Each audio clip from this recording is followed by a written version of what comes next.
दोस्तों स्वागत है आपका एक और वीडियो में। दोस्तों आपको आज ऐसी घटना के बारे में खुलासा करूंगा कि आपका दिल पानी पानी हो जाएगा, आप घबराहट में आ जाएंगे, आपके बाल खड़े हो जाएंगे। दोस्तों स्टार्ट करते हैं वीडियो को।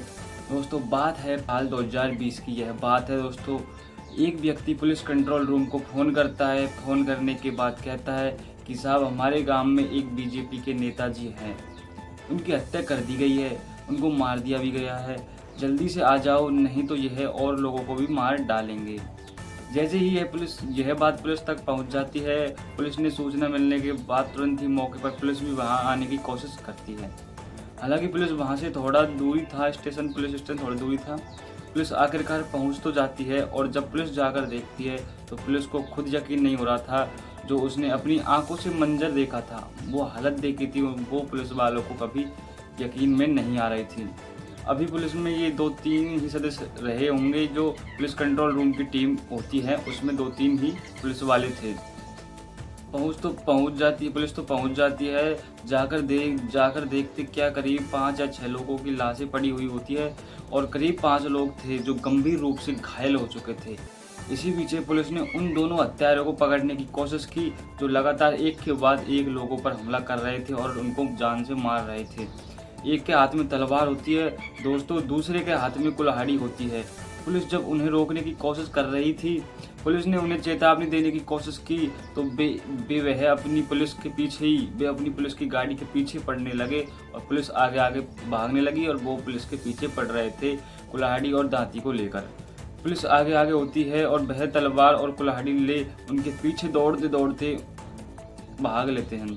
बहुत दूर तक वह ऐसे ही पुलिस को दौड़ाते रहते हैं। पुलिस भी किसी तरकीब से अपनी जान बचाने की कोशिश करती है लेकिन वो पीछे पड़ जाते हैं। इस घटना को लगभग 5 साल बीत चुके हैं दोस्तों, और 5 साल बीत जाने के बाद फिर जब फैसला आता है तो लोगों को यकीन नहीं हो रहा था कि इतना भयानक रूप से ये कत्ल कैसे कर सकते हैं।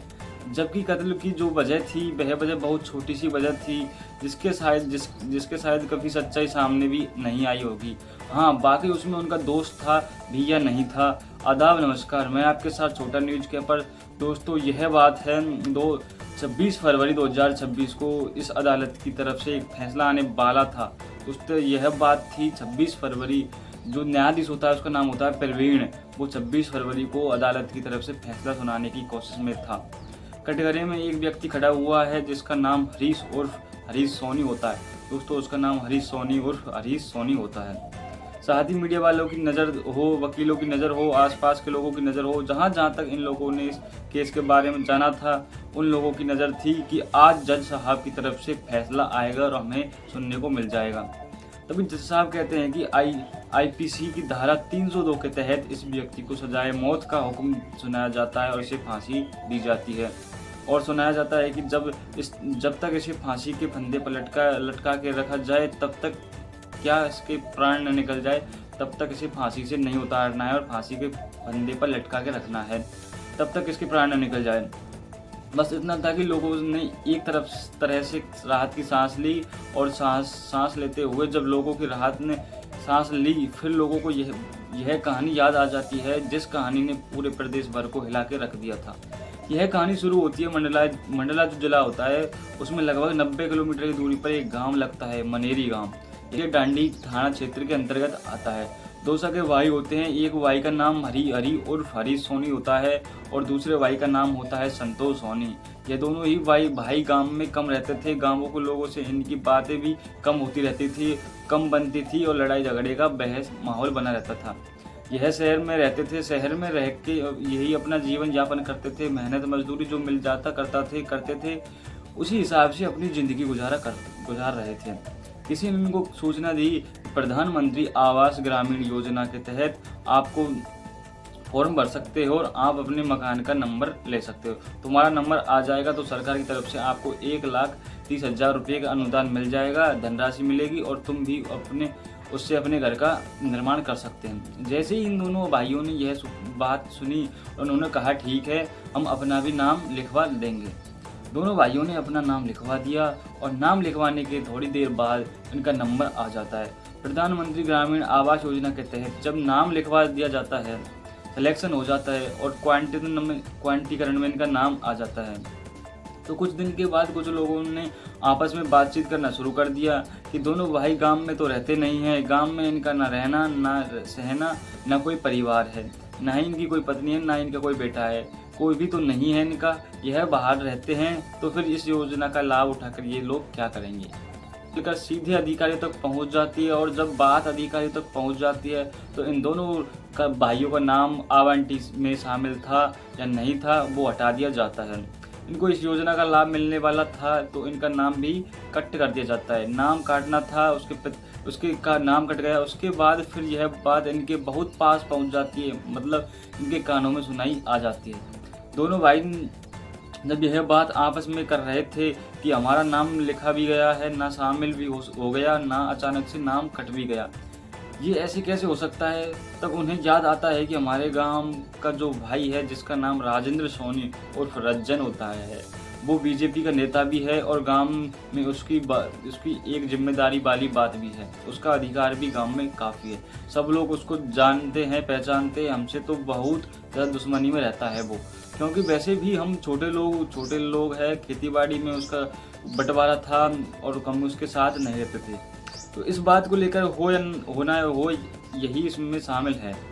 तब दोनों भाई मिलकर यह फैसला लेते हैं कि क्यों न आज इस रज्जन को ही भुगता जाए, इससे ही बदला लिया जाए, दोस्तों इसकी नेतागिरी ही निकाल दी जाए।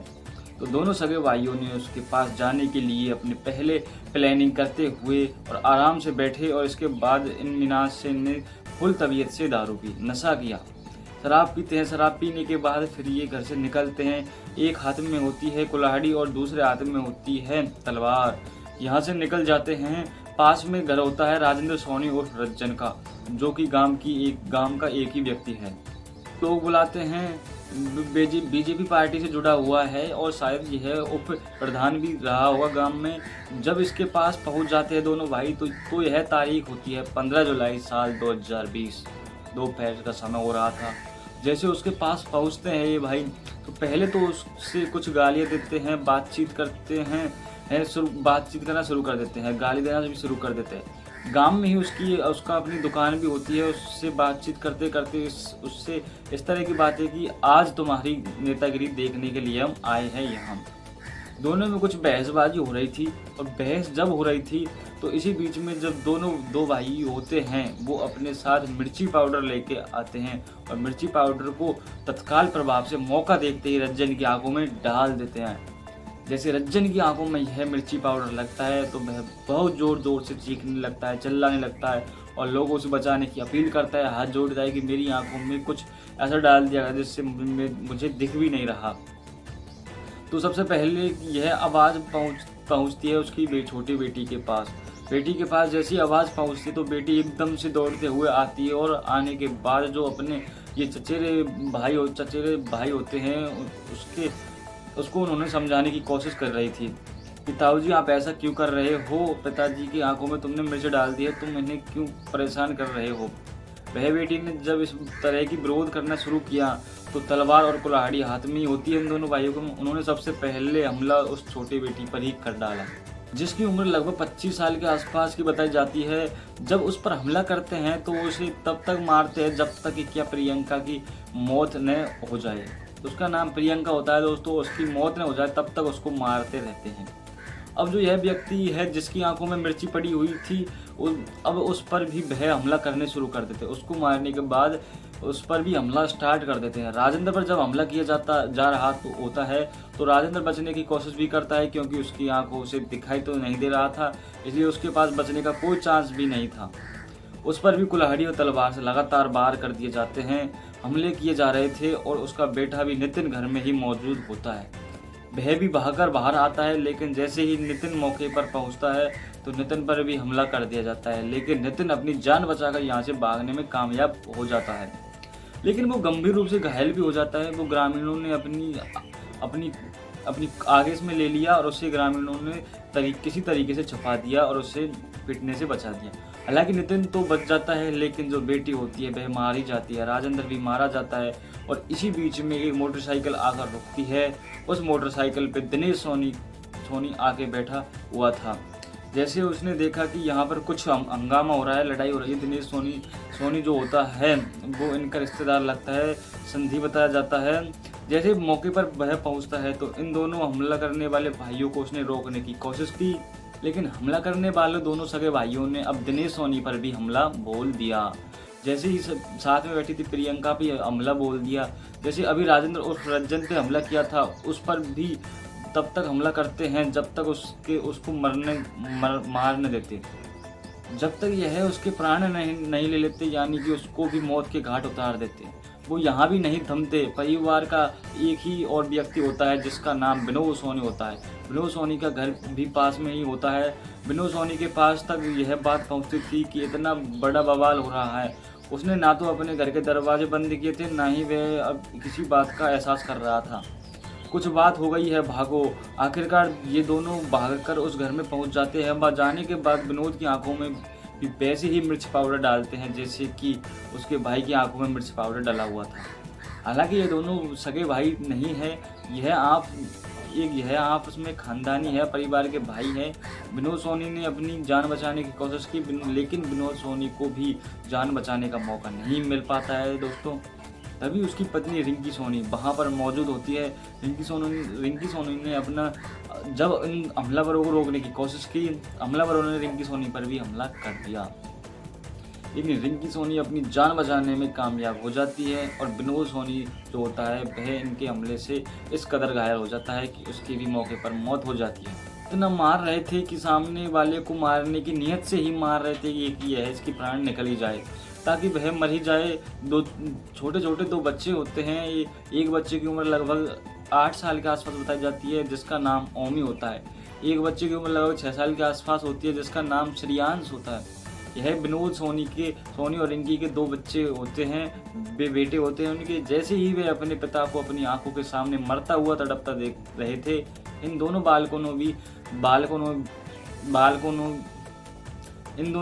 ने भी अपनी पिताजी के पास जाकर अपने ही प्राण त्याग दिए। उनसे चिपट गए ताकि हमलावर शायद रुक जाए उन बच्चों को देखकर, लेकिन हमलावर रुके नहीं। तलवार उनकी रुकी नहीं, बल्कि इन दोनों बच्चों को भी वैसे ही मार दिया जैसे कि इनके पिता की हत्या की जाती है। अभी तक घर के अंदर 6 लोगों की हत्या हो चुकी है। एक घर के अंदर एक बाप, 2 बेटे, एक घर के अंदर एक बेटी मारे जाते हैं। साथ ही जो उनका एक समधी होता है वह भी मौके पर ही मार दिया जाता है। बेटी की तो जान बच जाती है। अब यहाँ से जब और बवाल मच रहा था, पूरे गांव में इस तरह की आवाज़ फैल रही थी। आवाज़ बहुत तेजी से फैल रही थी जैसे आग की तरह। लोग जागरूक होते जा रहे थे, खड़े हो जाते हैं, रोकने की कोशिश करते हैं और जाते हैं, रोकने की कोशिश कर रहे थे। और शोर सुनने के बाद प्रमोद सैनी नाम का एक व्यक्ति होता है, जब मौके पर पहुंचता है तो वह भी घायल कर दिया जाता है। साथ ही पड़ोसी होते हैं सानू तिवारी, सुनील तिवारी, वह भी मौके पर आ जाते हैं। इस हल्ले को सुनने के बाद और इन हमलावरों को रोकने की कोशिश कर रहे थे, तब ये जो हमलावर दोनों भाई होते, संतोष और दूसरे भाई का नाम भाई होता है, वो भी आकर इन पर बुरी तरह से हमला कर देता है। हमला कुछ इस तरह से बढ़ने लगता है कि अभी किसी ने फ़ोन कर दिया था, पुलिस को सूचना मिल जाती है। पुलिस मौके पर आ जाती है और आने के बाद देखते क्या है कि इधर उधर लगभग 6 लोगों की मौत हो चुकी है, यानी कि उनकी हत्या कर दी जाती है। और करीब 5 लोग ऐसे होते हैं जो गंभीर रूप से घायल हो चुके हैं।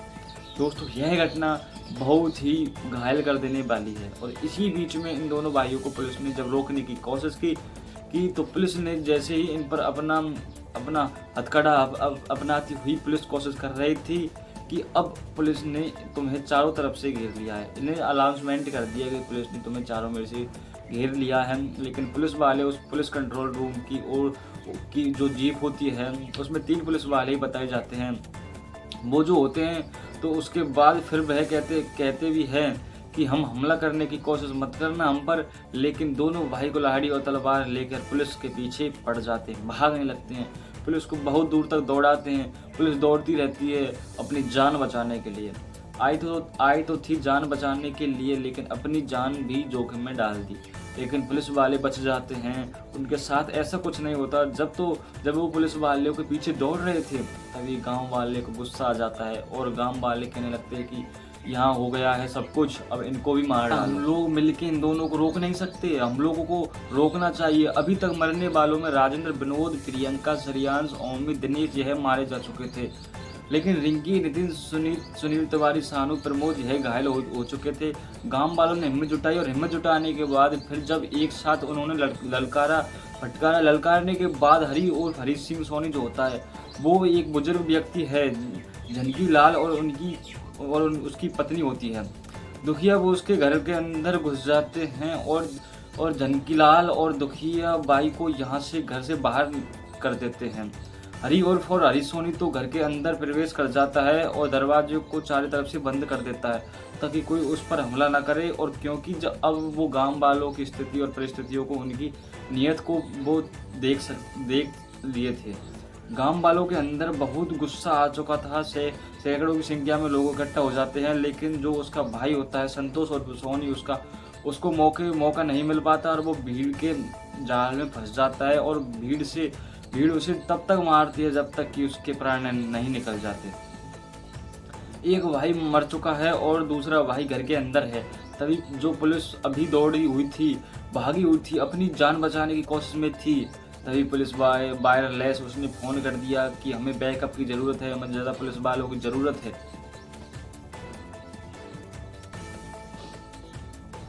दोस्तों पुलिस वालों की मदद से और पुलिस वाले भी बुला लिए। जितनी जल्दी हो सके आप ज़्यादा से ज़्यादा पुलिस वालों को भेज दो। इधर गांव वाले एकदम से अलर्ट हो जाते हैं और अलर्ट होने के बाद उस घर के चारों तरफ से गांव वाले उस घर को घेर लेते हैं। इसके बाद फिर लगातार लाठियां बरसाने की कोशिश कर रहे थे, ईंट पत्थर मारने की कोशिश कर रहे थे, दरवाजे खुलवाने की कोशिश कर रहे थे। कुछ लोगों ने तो यहाँ तक कहना शुरू कर दिया, देखते ही उसे गोली मार देना, उसे जान से मार दो। हरी सोनी के घर के अंदर ही था और पुलिस वाले ने जब उसे बाहर निकलने के लिए कहा तो वो बाहर निकलते ही वो भागने की कोशिश कर रहा था। तो भागते हुए पुलिस ने जब उसको पैर में गोली मार दी, उसके पैर में गोली लग जाती है और वो भी गंभीर रूप से घायल हो जाता है। तत्काल ही उसको हॉस्पिटल लेकर जाते हैं, नज़दीकी हॉस्पिटल। वहाँ से फिर जबलपुर ले जाते हैं और उसको फिर उपचार करने के लिए भेज दिया जाता है। साथ ही जो बाकी लोग घायल थे उनका भी उपचार शुरू कर दिया जाता है और जिनके बारे में डॉक्टर ने पुष्टि कर दी थी, कह दिया था कि यह लोग मर चुके हैं, जिसमें 2 बच्चे होते हैं वो पहले ही मर चुके थे, क्योंकि जिस तरह का ये तांडव चल रहा था, हत्याकांड चल रहा था, इसको नरसंहार को अंजाम दिया जा रहा था। पर प्रकरण लगभग 2 घंटे से ज़्यादा चल रहा था।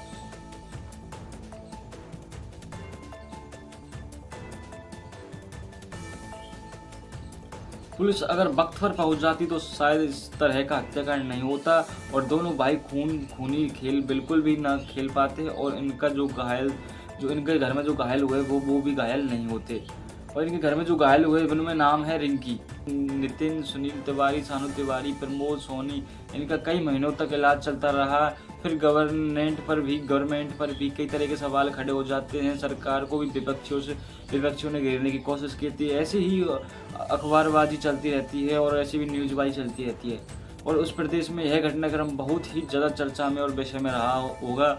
हर कोई इस घटना के बारे में जानना चाहता होगा, क्योंकि यह घटनाक्रम जो होता है वो हत्याकांड यह बहुत ज़्यादा मशहूर हो जाता है। इसका नाम है मनेरी हत्याकांड। करीब 5 साल के बाद 26 जनवरी 2026 को इसमें फैसला आ जाता है और अदालत इस आरोपी जो इकलौता बच्चा होता है हरी सोनी, इसको सजाए मौत का हुक्म सुनाया जाता है। हालांकि इसके पास अभी हाई कोर्ट है, सुप्रीम कोर्ट है, उसके बाद फिर राष्ट्रपति के यहाँ अपील, बहुत लंबा इसके पास वक्त है। इसे फांसी मिले या नहीं मिले हम तो इस बारे में कुछ कह नहीं सकते, लेकिन इस घटना ने वाकई पूरे प्रदेश को हिला कर रख दिया है। दोस्तों इस पूरे घटनाक्रम को सुनाने का उद्देश्य किसी को परेशान करना नहीं है, किसी का दिल दुखाना नहीं है, बल्कि आपको जागरूक कराना है, आपको सचेत कराना है। और जाते जाते मेरे चैनल को सब्सक्राइब कर देना है और लाइक कर देना है दोस्तों।